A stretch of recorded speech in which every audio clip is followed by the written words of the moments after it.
არტემისში ჩვენ ხშირად საუბრობთ დიდ ხედვებზე, მთვარეზე დაშვებაზე, გეითვეიზე, მთვარეზე ან თუნდაც მარსზე, მაგრამ თითოეული ხედვის უკან რაღაც უფრო პროზაული დგას.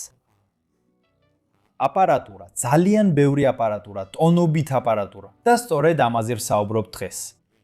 რადგან არტემისი 2 იქნება პირველი ადამიანით დაკომპლექტებული მისია Space Launch System-ით და შესაბამისად პირველი ნამდვილი გამძლეობის ტესტი რაკეტისთვის, რომელიც ტექნიკურად შთამბეჭდავია.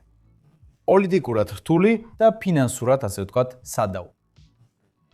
დღეს ჩვენ ყველაფერს განვიხილავთ, რაც ამ მისიას შესაძლებელს ხდის. თვითონ რაკეტას, მის საფეხურებს, ძრავებს, ზედასაფეხურებს, ორიონს, სამაშველო კოშკს, მიტის ინფრასტრუქტურას, გაშვების კოშკებს და დიახ, იმ ადამიანებსაც, ვინც ამ ყველაფრის უკან დგანან. ჩემი სახელია სირვანი და ეს არის Mars Chronicle. დავიწყოთ ზუსტად ზემოდან, ან უпроსტორად ქვემოდან. ეს არის კოსმოსური გაშვების სისტემა, მოკლედ SLS. SLS ამჟამად მსოფლიოში ყველაზე ძლიერი მოქმედი რაკეტაა. არც ყველაზე თანამედროვეა, არც ყველაზე იაფი, მაგრამ მხოლოდ ბიძგის მიხედვით ნამდვილი მონსტრია. თუ არტემისის რაკეტას ობიექტურად შევხედავთ, ნამდვილი მძიმე წონის წარმომადგენელზე ვსაუბრობთ. Space Launch System დაახლოებით 98 მეტრის სიმაღლისა და გაშვებისას დაახლოებით 2600 სიწონის. ტონა სიწონის და გაშვებისას თითქმის 4000 ტომიანი ბიძგის ძალას ავითარებს. ამით რაკეტა მხოლოდ ბიძგის ძალითაც კი ლეგენდარულ სატურნ V-ს აჯარბებს და ეს უკვე საკმაოდ მკაფიო განაცხადია.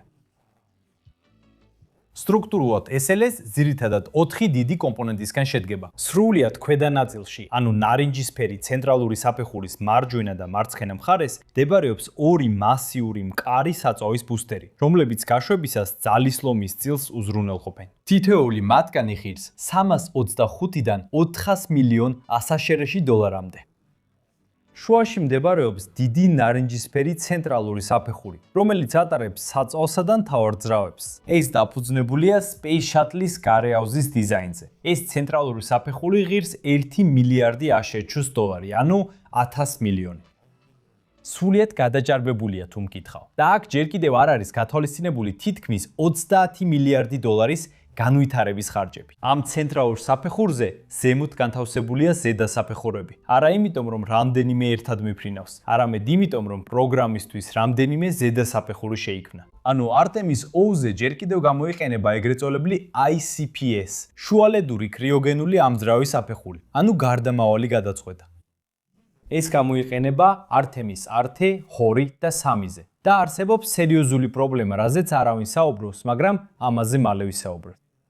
ეს ICPS 400 მილიონიანი კონტრაქტის ნაწილია და ერთი საფეხური დაახლოებით 40-დან 50 მილიონამდე ღირს. სისტემის ყველაზე ზედა ნაწილში მდებარეობს ორიონი, ეკიპაჟის გადარჩენის სისტემით.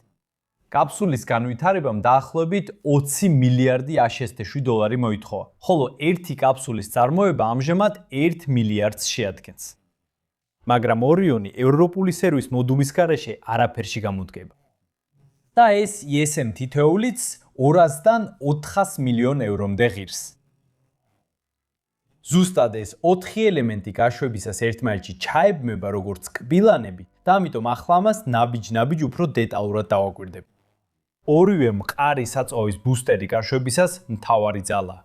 თითოეული ამ ბუსტერის 5 სეგმენტისგან შედგება.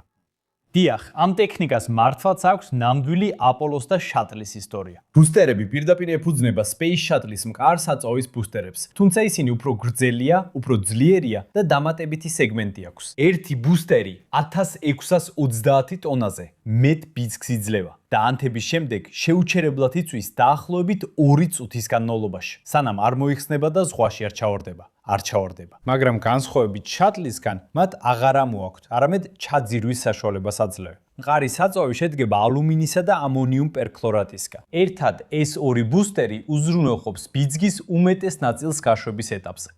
საინტერესო დეტალია, რომ ბევრი იმ სეგმენტებიდან, რომლებიც დღეს SLS-ზე მიფრინავენ, რეალურად უკვე მონაწილეობდნენ შატლის მისიებში. ფოლოდის გარსები ხოველი ფრენის შემდეგ იბრუნებოდა, ინსპექტირდებოდა, ხელახლა მუშავდებოდა და კვლავ გამოიყენებოდა. მაგრამ მე თავს შევიკავებდი აქ სიტყვა ხელახალი გამოყენებისგან. ამ ელემენტების ხელახლა გამოყენება უფრო სიმბოლურია, ვიდრე ხარჯების შემცირების ღონისძიება. თუმცა Artemis 2-ზე ასევე გამოიყენება ახალი სეგმენტები, რადგან შატლის პროგრამა უკვე 10 წელზე მეტია, რაც დასრულდა.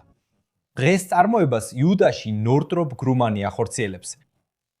შემდეგ მოდის თავარი ნაწილი, ბირთვული საფეხური. ეს უზარმაზარი ნარინჯისფერი ცენტრალური საფეხური, რომელიც ფაქტობრივად რაკეტის აუზია და ამავე დროს ძრავის მოდული. ის დაახლოებით 65 მეტრის სიგრძისაა. აქვს 8.4 მეტრის დიამეტრი და იტევს თითქმის 2 მილიონ ლიტრ თხევად ჟანგბადსა და წყალბადს. და მის ქვედა ნაწილში დამონტაჟებულია 4 RS-25 ძრავა.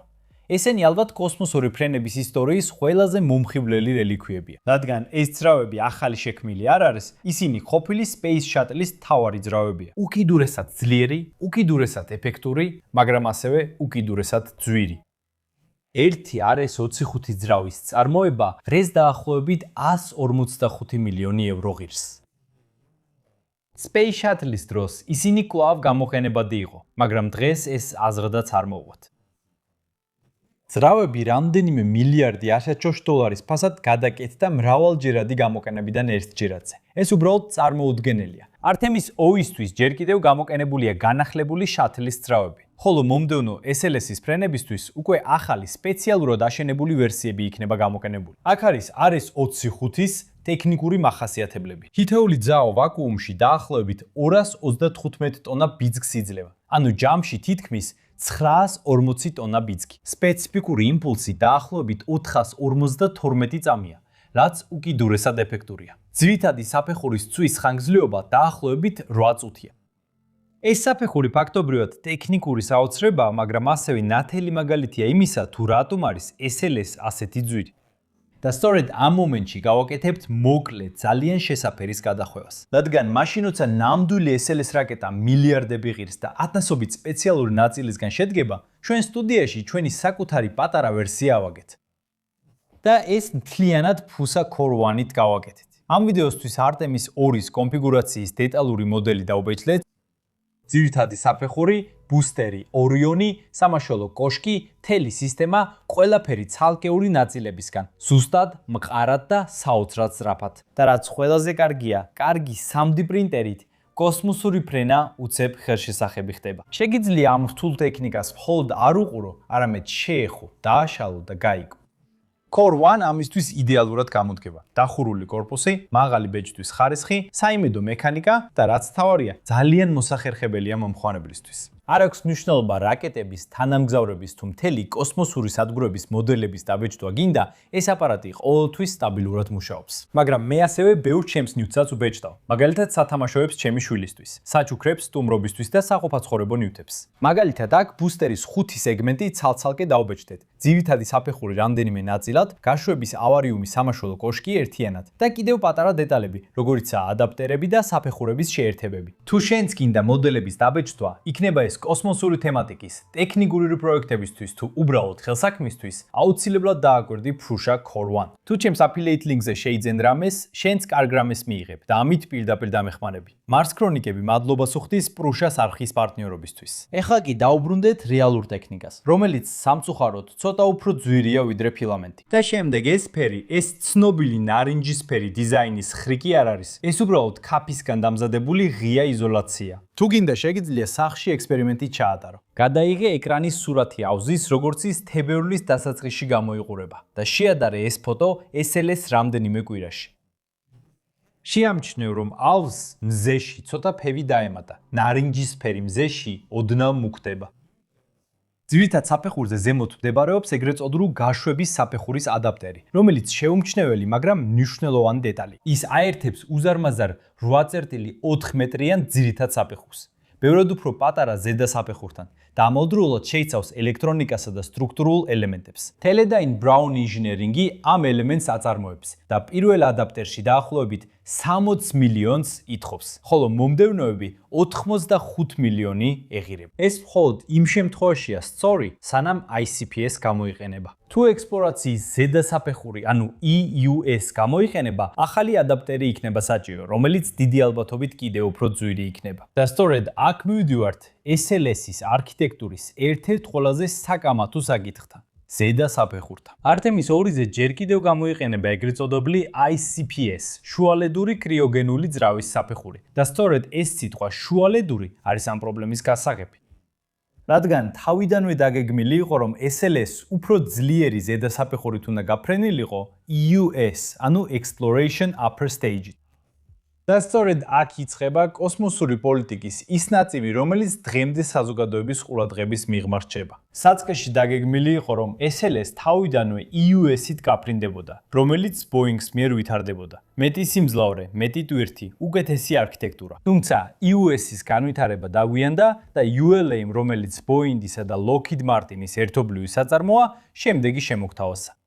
მოდით ამ პირველ ფრენებისთვის გარდამავალი გადაწყვეტა შევქმნათ. ეს გარდამავალი გადაწყვეტა გახდა ICPS. ძირითადად ის არის ოდნავ მოდიფიცირებული ზედა საფეხური, უკვე პენსიაზე გასული Delta 4-ის რაკეტისა. ICPS აქვს ერთი RL-10 ძრავა, რომელიც წვავს თხევად წყალბადს და ჟანგბადს. ის უზრუნველყოფს დაახლოებით 11.2 ტონა ბიცკს, ანუ მნიშვნელოვნად ნაკლებად ძლიერია ვიდრე დაგეგმილი EUS. და ახლა მოდის მთავარი საკითხი. ამ გადაწყვეტილებით ფაქტობრივად შეიქმნა ორი ზედა საფეხურის პროგრამა. იმის ნაცვლად, რომ ყველა რესურსი ერთ ძლიერ ზედა საფეხურში ჩაედოთ, შეიმუშავეს ICPS, როგორც გარდამავალი გადაწყვეტა და პარალელურად EUS, როგორც გრძელვადიანი გადაწყვეტა. ამან დრო და ფული წაიღო, რაც ალბათ განზრახული იყო კიდეც.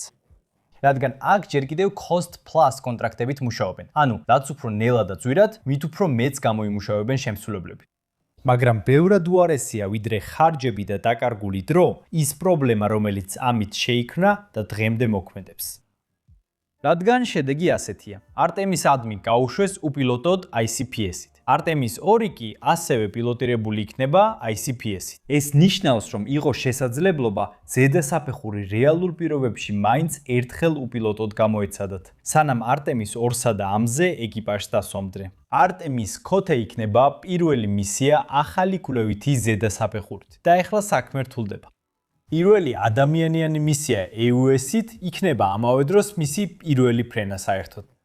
არც ერთი უპილოტო სატესტო ფრენა მანამდე არც ნამდვილი ფრენის გამოცდა. უსაფრთხოების თვალსაზრისით დავარქვათ ამას დიპლომატიურად უჩვეულოა. მე კი კიდევ უფრო შორს წავალ და ამ ქმედებას დაუდევარს უწოდებდი. მე მაშინდელ ULA-ის აღმასრულებელ დირექტორს, თორი ბრუნოს, X-ზე, რომელიც მაშინ ჯერ კიდევ Twitter-ი იყო, ამაზე მივწერე, რის შემდეგაც მან უბრალოდ დამბლოკა. სინამდვილეში არტემის 1-მოდ იდეალურად შეიძლებოდა გამოიყენებინათ ახალი ზედა საფეხურის ეკიპაჟის გარეშე სატესტოდ. ამის ნაცვლად ჩვენ ვასრულებთ ორ ადამიანიან მისიას, გარდამავალი საფეხურით. და შემდეგ არტემის 4-ზე პირდაპირ ვსვამთ ადამიანებს სრულიად ახალ ზედა საფეხურზე. და სწორედ ამაზე უნდა ვისაუბროთ, მაგრამ სანამ ამ ზედა საფეხურის დრამაში ჩავიძირებით, კიდევ ერთი ძალიან მნიშვნელოვანი აპარატურის ნაწილი გვაკლია. სინამდვილეში ხომალდი ორიონი ევროპული მომსახურების მოდულით, ESM და სამაშველო კოშკით, ასევე გაშვების კოშკები და მთელი სახმელეთო სისტემა მის უკან. რაკეტა მხოლოდ ტრანსპორტია და შესაბამისად მხოლოდ ნახევარი ისტორია. ნამდვილი მისია კი ზუსტად ზემოთ ხდება. მოდით ახლა ვისაუბროთ იმაზე, რაც არტემის 2-ის ნამდვილად თვალის მისიად აქცევს. ორიონი NASA-ს ეკიპაჟიანი კოსმოსური ხომალდია და განსხვავებით აპოლონგან, ორიონი არ არის სისტემა მხოლოდ რამდენიმე დღისთვის, არამედ ნამდვილი ღრმა კოსმოსური მისიებისთვისაა განკუთვნილი. კაფსულა დაახლოებით 3 მეტრის სიმაღლისაა და 5 მეტრის დიამეტრი აქვს. მისი გაშვების მასა დაახლოებით 26 ტონაა და ESM-ის წყალობით შეუძლია კოსმოსში დამოუკიდებლად 21 დღის განმავლობაში იმოქმედოს. ESM-ს აშენებს ევროპის კოსმოსური სააგენტო, ESA. უფრო ზუსტად კი, კომპანია Airbus Defence and Space ბრემენში. ზოგიერთი ფიქრობს, რომ ევროპას რომ არ ეხმარა არტემისი ასეთი სახით უბრალოდ არ იარსებებდა. თუმცა NASA-ს შეეძლო ეს დამატებითი მილიარდიც მოეპოვებინა და სერვისული მოდული თავადაც აეშენებინა. ეს უფრო პოლიტიკური წყალობა იყო, რათა ყველაზე ახლო მოკავშირესაც მისცემოდა რაიმე გასაკეთებელი. ESM ტექნიკური შედევრია, არ გამიგოთ არასწორად, მაგრამ ამერიკელებს ეს თავადაც შეეძლოთ რომ მოინდომებინათ. ESM უზრუნველყოფს ბიძგს, ელექტროენერგიას, ჟანგბადს, წყალს, თერმულ კონტროლს და ნავიგაციას. მოკლედ რომ ვთქვათ, ყველაფერი რაც ეკიპაჟს სიცოცხლეს უნარჩუნებს და მისიის ბოლოს ის გამოეყოფა და ატმოსფეროში დაუში დაიწვება. ატმოსფეროში ჩვენ უფრო დეტალურად დავაკვირდებით ESM-ს, რადგან აქ არის ორიონის ნამდვილი სიცოცხლის ხაზი. ESM 4 დიდი მზის პანელით იღებს ენერგიას და დაახლოებით 11 კილოვატ ელექტროენერგიას აწვდის, რაც საკმარისია ყველა სისტემის საიმედოდ მუშაობისთვის. ამ უძრავებისთვის ის იყენებს მოდიფიცირებულ მთავარ ძრავს, რომელიც თავდაპირველად კოსმოსური შატლის პროგრამიდან მოდის. კონკრეტულად კი ადაპტირებულ OMS ძრავს. ამასთან ერთად სულ 33 პატარა მართვის ძრავია, რომლებიც პასუხისმგებელნი არიან ორიენტაციის კონტროლსა და ზუსტ მანევრებზე. საწვავად სერვის მოდული იყენებს კლასიკურ კომბინაციას მონომეთილჰიდრაზინის, ანუ MMH-ისა და აზოტის ტეტროქსიდისგან, ანუ ჰიპერგოლურ საწვავებს, რომლებიც კონტაქტისას თვითონვე ინთება და ამიტომაც უკიდურესად სანდოა. ყველაფერი ეს ერთად ISM-ს აქცევს მისიის ნამდვილ სამუშაო ძალად, რადგან ამ მოდულის გარეშე ორიონი კოსმოსში უბრალოდ სიცოცხლის უნარიანი არ იქნებოდა. ეს ხდის ხარჯების სტრუქტურას კიდევ უფრო საინტერესოს. ორიონი 1 მილიარდი, ხოლო ISM 250 მილიონი. და პოლიტიკურადაც ეს ყველაფერი ჩქვიანურად არის მოწყობილი. ევროპა აშენებს სერვისულ მოდულს და სანსროდ იღებს ადგილებს საკუთარი ასტრონავტებისთვის არტემისის მისიებში. ჯერემი ჰანსენი არტემის 2-ზე კანადელია. შემდეგ მისიაზე იაპონელი ასტრონავტი გაფრინდება და მხოლოდ ამის შემდეგ იქნება ევროპელი. ევროპა მათი აშკარა უმცროსი პარტნიორია, მცირე მოლაპარაკების ძალით და რეალური გარანტიის გარეშე მონაწილეობაზე. დღემდე არ არსებობს გარანტია ESA-სთვის, თუ როდის გაფრინდება ევროპელი ასტრონავტი რეალურად. თავად ორიონის კაფსულა ძირითადად კლასიკური აპოლონის კონცეფციის თანამედროვე ინტერპრეტაციაა. ის 4 ასტრონავტს იტევს, სპეციალურად დედამიწის ორბიტის მიღმა მისიისთვისაა შექმნილი და აშკარად უფრო დიდი და კომფორტულია ვიდრე ძველი აპოლონის კაფსულები. შიგნით დამონტაჟებულია უახლესი ავიონიკა, ციფრული დისპლეები, ახალი ნავიგაციის სისტემები და მაღალგანვითარებული სიცოცხლის უზრუნველყოფის სისტემა. პირველი შეხედვით ეს არის 21 საუკუნის კოსმოსური ხომალდი და მიუხედავად ამისა, ორიონი თავისი ძირითადი არქიტექტურით ძალიან ნაცნობ ლოგიკას მისდევს. კაფსულის დიზაინი, მასიური სითბოსფარი, პარაშუტები და ბოლოს წყალში დაშვება წყნარ ოკეანეში. პრინციპში ზუსტად ისე, როგორც 50 წლის წინ. ეს კომბინაცია გამოცდილია, გამძლე და უსაფრთხო, მაგრამ ის ძველ გამოწვევებსაც აბრუნებს. სწორედ სითბოსფარი არის მთელი მისიის ერთ-ერთი ყველაზე კრიტიკული წერტილი, რადგან ორიონი არ ბრუნდება დედამიწაზე ისე როგორც კოსმოსური ხომალდი საერთაშორისო კოსმოსური სადგურიდან, დაახლოებით 28,000 კილომეტრების სიჩქარით, არამედ ნამდვილი მთვარის ორბიტიდან, დაახლოებით 40,000 კილომეტრების სიჩქარით.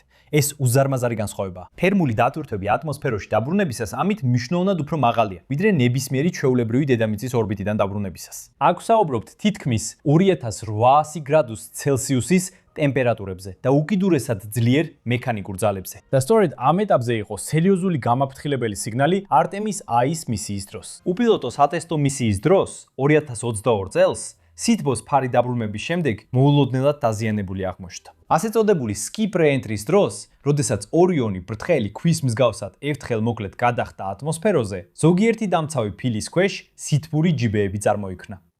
ამან გამოიწვია ის, რომ რამდენიმე ადგილას მასალის ნაჭრები ამოვარდა, გაცილებით მეტი ცვეთა, ვიდრე ინჟინრები ელოდნენ. NASA-მ ამ პრობლემას შემდეგ 2 წლის განმავლობაში ანალიზი ჩაუტარა, მონაცემები შეისწავლა და ტესტები ჩაატარა. ამიტომ არტემის 2-თვის დაბრუნების პროფილი შეცვალეს. skip re-entry შეცვლილი ფორმით განხორციელდება, რათა სწორედ ამ სითბოს დაგროვება აიცილონ. რამდენიმე ნახტომის ნაცვლად ატმოსფეროში ეხლა ორიონი უფრო პირდაპირ შეანელებს სიჩქარეს. ეს თითქოს პატარა ცვლილებაა, მაგრამ ეკიპაჟის უსაფრთხოებისთვის გადამწყვეტი განსხვავებაა.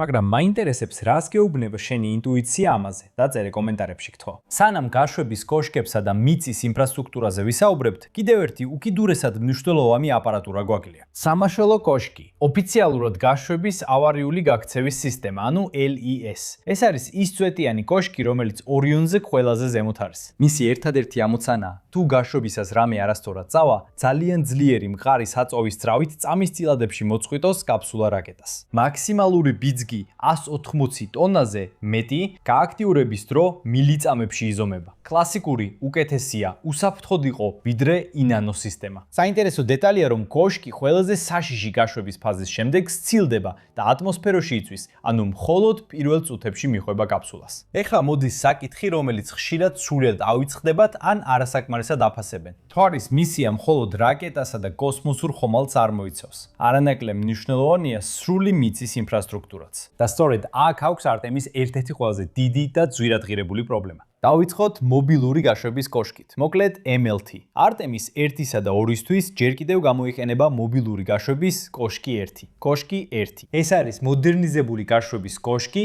რომელიც თავდაპირველად აშენდა Constellation-ის პროგრამისთვის და შემდეგ გადაკეთდა SLS-ისთვის. გახსოვთ ის ამბავი ICPS-თან და US-თან დაკავშირებით? აქ ეს ყველაფერი კიდევ უფრო რთულდება. ეხლა კარგად მოусმინე. ის 110 მეტრზე მეტია სიმაღლეში. იწონის დაახლოებით 4500 ტონას და შეიცავს მომარაგების ხაზებს, ლიფტებს, შესასვლელებს და საწვავის სისტემებს. დამატებით, ის კროლერ ტრანსპორტერის დახმარებით შეუძლია მთლიანი რაკეტის გადატანა Vehicle Assembly Building-დან თითქმის 7 კილომეტრი მანძილზე, 39 B პლატფორმამდე. ეს მართლაც ძალიან შთამბეჭდავია. MLT-1-მა უკვე წარმატებით დაასრულა არტემის 1 მისია და ასევე გადაიტანს არტემის 2-ს.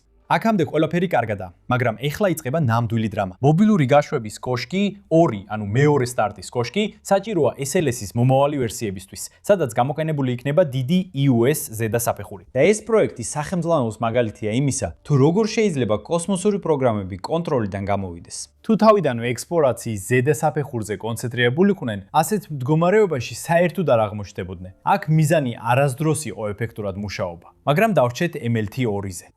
საწყისში ახალი მობილური გაშვების კოშკი 2-ისთვის საკმაოდ მკაფიო გეგმა არსებობდა, დაახლოებით 380 მილიონი დოლარის ღირებულებით და დასრულებით დროულად არტემის 4-ისთვის. ეს ჟღერდა მართვად, დაგეგმვად და ყველაზე მთავარია, რეალისტურად. თუმცა რეალობა ახლა სრულიად სხვაგვარია. დღეს ხარჯები უკვე 1 მილიარდ დოლარზე მეტს შეადგენს. პროექტი მასშტაბური დაგვიანებებით, ტექნიკური პრობლემებით და NASA-სა და მთავარ კონტრაქტორ Bechtel's შორის სულ უფრო ღია დაპირისპირებით იტანჯება. არსებობს შიდა ანგარიშები, რომელთა მიხედვითაც მხოლოდ კონსტრუქციული შეცდომები, არასწორი დაგეგმა და მუდმივი დიზაინის ცვლილებები $100 მილიონ შეეწირა. სრულყოფილი მაგალითია იმისა, თუ როგორ შეიძლება საეჭვო გადაწყვეტილებას კასკადური შედეგები მოჰყვეს. ჩვენ გვაქვს სატრანსპორტო საშუალებების აწყობის შენობა, კროულერის ტრანსპორტერები, საწვავის სისტემები, საკომუნიკაციო ქსელები, უსაფრთხოების სისტემები, მისიის კონტროლი ჰიუსტონში და გაშვების კონტროლი ფლორიდაში. ეს ყველაფერი ასევე არტემისის აპარატურა და ამით სია სულაც ამთავრდება. არტემისის აპარატურაში ასევე შედის NASA-ს გლობალურად განაწილებული სისტემები. ღრმა კოსმოსის ქსელი თავისი გიგანტური ანტენებით კალიფორნიაში, ესპანეთსა და ავსტრალიაში, რომლებიც ორიონთან კავშირს დღე-ღამის განმავლობაში ინარჩუნებენ. ამას ემატება საკომუნიკაციო თანამგზავრები, მონიტორინგის სადგურები და მობილური სახმელეთო ანტენები. თვითონ სამაშველო გემები ზღვაში, სადამკვირვებლო თვითმფრინავები, ამინდის დაზვერვა და საგანგებო ჯგუფებიც კი ამ გლობალური ქსელის ნაწილია. Čvareze მისია მხოლოდ რაკეტა პლატფორმაზე არ არის, არამედ პლანეტის მასშტაბის ეკოსისტემაა, რომელიც პირველი უკუთვრიდან წყალში დაშვებამდე იდეალურად უნდა მუშაობდეს. და ეხლა მოდის ერთი საკითხი, რომელიც ტექნიკისადმი აღფრთოვანებაში ხშირად სრულიად იკარგება. ტექნიკასთან ერთად ადამიანებიც ეკუთვნიან ამ ყველაფერს.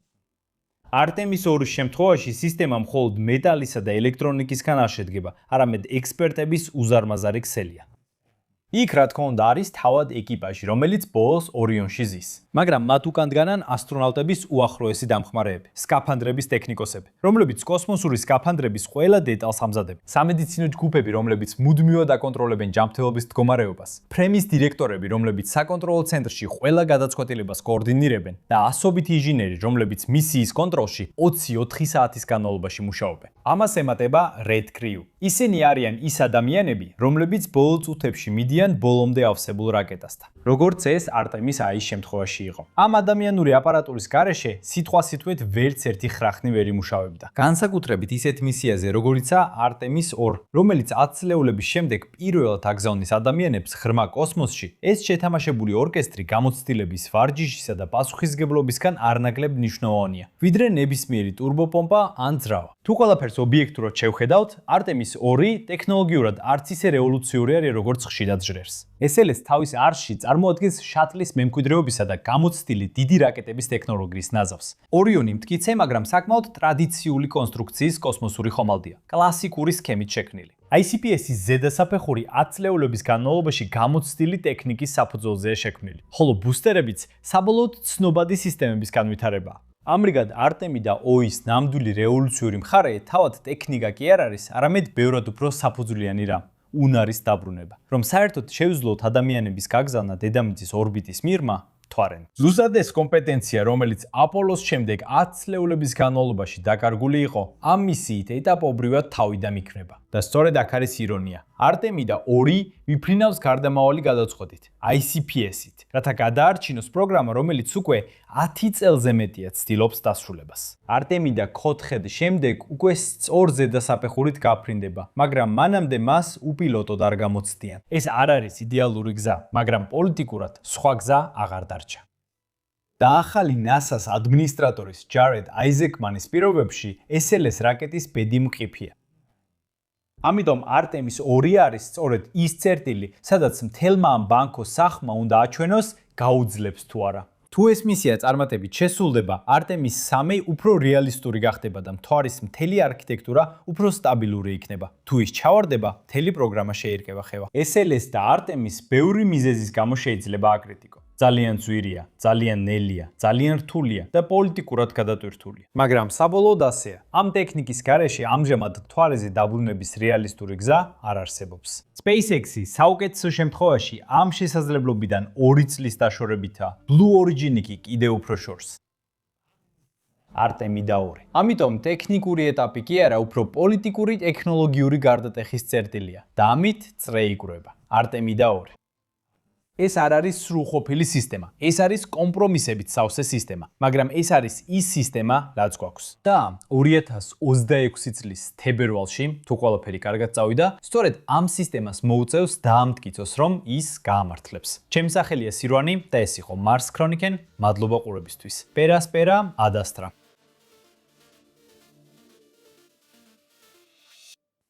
მეორე დუბლი. არამედ პლანეტარული მასშტაბის ਰੂ.